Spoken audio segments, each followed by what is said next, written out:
Om Swastiastu. Om Anubadrah Kertawiyanto Wiswanta. Semoga pikiran yang baik datang dari segala penjuru arah. Baik, selamat datang di video pembelajaran Pendidikan Agama Hindu dan Budi Pekerti untuk kelas 7 jenjang sekolah menengah pertama. Baik, sebelum Bapak menjelaskan materi yang akan Bapak sampaikan pada hari ini, izinkan Bapak memperkenalkan diri terlebih dahulu. Nama Bapak Kadek Dwi Wirahadi. Bapak lahir di Umakuta 2 April 1995 dan saat ini Bapak sedang berumur 25 tahun. Bapak tinggal di Banjar Umakuta, Pejengkangin, Kecamatan Tambak Siring, Kabupaten Gianyar. Nah, saat ini Bapak mengajar di SMP Negeri 1 Belah Batuh dengan mengampu mata pelajaran Pendidikan Agama Hindu dan Budi Pekerti. Nah, bagi adik-adik yang ingin menghubungi Bapak atau sharing dengan Bapak tentang pelajaran Pendidikan Agama Hindu, adik-adik bisa menghubungi di Instagram Dwi_Wira dan juga Facebook Dwi Wirahadi. Nah, baik adik-adik sekalian, di video pembelajaran kali ini Bapak akan menjelaskan materi karma pala. Nah, tapi sebelum itu Bapak ingin memberitahukan kepada adik-adik bahwa tujuan kita mempelajari karma pala ini apa? Mengapa kita harus mempelajari karma pala? Nah, adik-adik sekalian, di zaman yang sekarang ini teknologi sangat berkembang pesat. Teknologi sangat maju. Banyak kemudahan yang bisa kita lakukan dengan menggunakan teknologi. Pekerjaan lebih cepat selesai dengan adanya bantuan dari teknologi. Nah, misalnya seperti sekarang ini, Bapak mengajarkan adik-adik lewat teknologi. Nah, kemudian di sisi lain ada yang menyalahgunakan teknologi. Teknologi disalahgunakan untuk kepentingan dirinya sendiri. Dipakai mencuri, dipakai kriminal, dipakai penipuan dan lain sebagainya. Banyak hal-hal yang tidak baik, banyak hal-hal yang buruk yang dilakukan oleh segelintir orang dengan memanfaatkan teknologi ini. Nah, adik-adik sekalian, melihat banyaknya kriminalisasi yang dilakukan oleh beberapa orang akhir-akhir ini dengan teknologi, maka dari itu ada baiknya adik-adik memahami apa itu sejatinya karma pala dan apa yang akan kita dapatkan dari hasil perbuatan yang telah kita lakukan. Nah, tujuan pembelajaran hari ini tiada lain adalah agar adik-adik memahami karma pala, kemudian adik-adik memahami jenis karma pala, dan yang ketiga, adik-adik tahu atau mengetahui cerita-cerita yang berkaitan dengan karma pala. Nah, adik-adik sekalian, karma pala merupakan salah satu bagian dari Pancasrada. Masih ingat dengan Pancasrada? Nah, Bapak harapkan adik-adik sekalian masih ingat dengan apa itu Pancasrada. Mungkin sudah didapatkan di jenjang sebelumnya, yakni di sekolah dasar. Pancasrada tiada lain adalah 5 keyakinan dasar di dalam agama Hindu. Yang pertama ada Brahman. Yakin dengan adanya Tuhan yang Maha Esa. Yakin dengan adanya Ida Sang Hyang Widi Wasa. Kemudian yang kedua ada Atman. Yaitu yakin dengan adanya energi atau jiwa yang menghidupi seluruh makhluk hidup. Dan yang ketiga ada karma pala. yaitu hasil dari perbuatan. Nanti Bapak secara lebih khusus akan membahas tentang karma pala. Nah, kemudian yang keempat ada punarbawa, yakin dengan adanya kelahiran yang berulang-ulang. Nah, dan yang kelima, yakin dengan adanya moksa atau tujuan akhir dari seluruh makhluk hidup, menyatunya Brahman dengan Atman. Nah, baik, adik-adik sekalian, kita kembali ke nomor 3 ini, yaitu karma pala. Karma pala berasal dari bahasa Sanskerta yang berakar dari kata kar, kr ya, yang berarti berbuat. Sedangkan karma itu adalah perbuatan. Nah, kemudian pala yaitu tidak lain adalah hasil atau buah. Nah, secara singkat, karma pala adalah hasil dari suatu perbuatan atau buah dari suatu perbuatan. Nah, adik-adik sekalian, Bapak ingin sampaikan bahwa tidak ada perbuatan yang kalian lakukan tidak membuahkan hasil. Semua kegiatan, segala aktivitas yang kalian lakukan sudah tentu membuahkan hasil. Coba renungkan, kira-kira apa kegiatan yang kalian lakukan tidak membuahkan hasil? Belajar. Kalian tugas utama sebagai siswa adalah belajar. Kalian belajar, apa yang kalian dapatkan? Hasil apa yang kalian dapatkan? Yang kalian dapatkan adalah ilmu pengetahuan. Kalian mendapatkan kepintaran. Nah, kemudian kalau kalian bekerja, misalnya nanti, dewasa nanti kalian bekerja, apa yang kalian dapatkan? Sudah tentu pasti mendapatkan buah atau hasil. Bisa berupa uang atau materi lainnya. Nah, kemudian apa kira-kira perbuatan yang tidak membuahkan hasil? Bapak rasa itu tidak ada. Diam, apakah membuahkan hasil? Nah, iya, diam membuahkan hasil ya. Kalian diam, kalian berarti menyimpan tenaga kalian. Tenaga akan bertambah. Kalian tidur, kalian juga menyimpan tenaga. Besok harinya kalian bangun, tenaga kalian menjadi fit. Jadi segala perbuatan yang kita lakukan, segala kegiatan aktivitas yang kita lakukan sudah tentu akan membuahkan hasil. Nah, perbuatan itu ada dua. Ada yang baik, ada yang buruk. Perbuatan yang baik disebut dengan subha karma. Sedangkan perbuatan yang buruk disebut dengan asubha karma. Ya.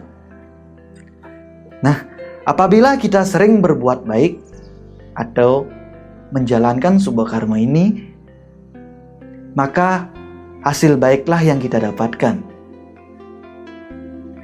Demikian juga apabila kalian sering berbuat jahat atau subha karma ini, maka hasilnya juga jelek yang kalian dapatkan.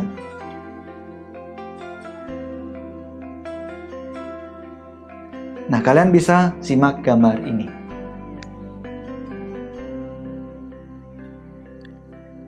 Jadi, ada seseorang yang ditangkap oleh polisi karena mencuri 6 ekor sapi. Nah, ini dia sudah mendapatkan pahala atau sudah mendapatkan hasil dari perbuatan yang dia lakukan.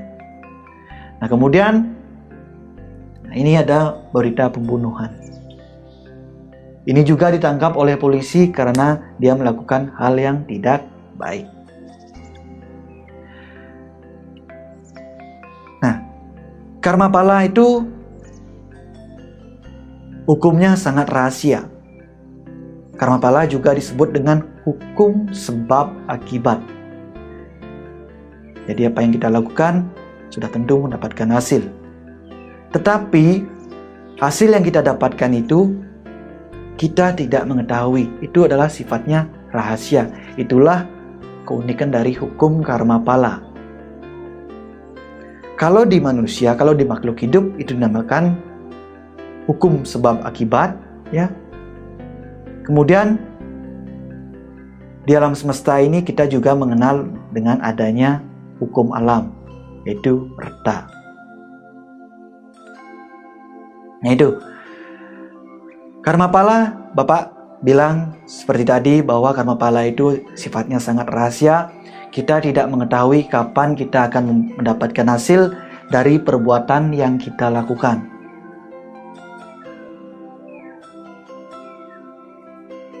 Ibaratnya kalian menanam padi, ibaratnya kalian menanam tanaman, ya, padi. Kalian tanam sekarang, belum tentu hasilnya kalian dapatkan sekarang. Kalian tanam padi itu, dia tumbuh besar, kalian rawat, kalian pupuk, kalian berikan air. Sekitar 4 bulan sampai 5 bulan padi itu akan membuahkan hasil. Dia akan berbuah. Nah, kemudian padi itu kalian olah menjadi beras, dan beras itu kalian masak menjadi nasi. Itulah yang kalian makan, itulah hasil dari apa yang telah kalian perbuat. Nah, jadi apabila kita berbuat baik, maka hasil baik yang kita dapatkan. Apabila kita berbuat jahat, maka hasil buruk pun yang kita dapatkan. Kalian bisa simak video berikut ini. Nah, video berikut ini adalah kisah di dalam Mahabharata, di mana ini terjadi pada saat sebelum perang Bratayuda dimulai. Ini awal dari perang Bratayuda itu sendiri. Nah, kalian bisa lihat di dalam video ini bahwa para Pandawa sudah kalah bermain judi, dan dia mempertaruhkan istrinya sebagai taruhan. Nah, istrinya itu ditarik-tarik oleh Dursasana. Tarik oleh Dursasana, dipaksa untuk keluar dari ruangan. Nah, setibanya Drupadi di tempat permainan judi, para Pandawa sangat marah melihat Dursasana menarik rambut dari Drupadi. Nah, Bima pun mengeluarkan sumpahnya. Dia akan merobek dada dari Dursasana. Nah, hasilnya apa? Di perang Bratayuda, ya, Bima pun merobek dada dari Dursasana dan membasuh darah yang dimiliki oleh Dursasana ke rambut Drupadi. Nah, itu adalah sumpahnya. Jadi perbuatan yang Dursasana lakukan, dia mendapatkan hasilnya. Nah, kemudian ada juga Drupadi dulu pernah membantu Krishna di dalam pada saat Krishna mengalami kesusahan. Pada saat Krishna mengalami musibah, jadi tangannya itu dibalut dengan kain yang diberikan oleh Drupadi pada saat tangannya terluka. Nah, Krishna mengingat hal tersebut ketika Drupadi ditelanjangi oleh Dursasana. Ya, Krishna menolong Drupadi dari kejauhan. Dursasana tidak bisa menelanjangi Drupadi.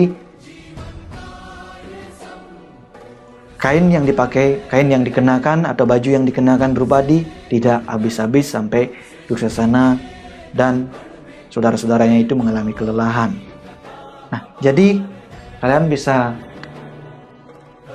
analisa dari cerita itu bahwa hukum karma itu memang benar-benar berjalan. Hukum sebab akibat itu memang benar-benar berjalan. Nah, baik adik-adik sekalian, Kita lanjut. Nah, Bapak tampilkan gambaran ini. Kenapa di sebelah ada orang yang baru lahir, hidupnya sudah bahagia? Dia misalnya anak presiden.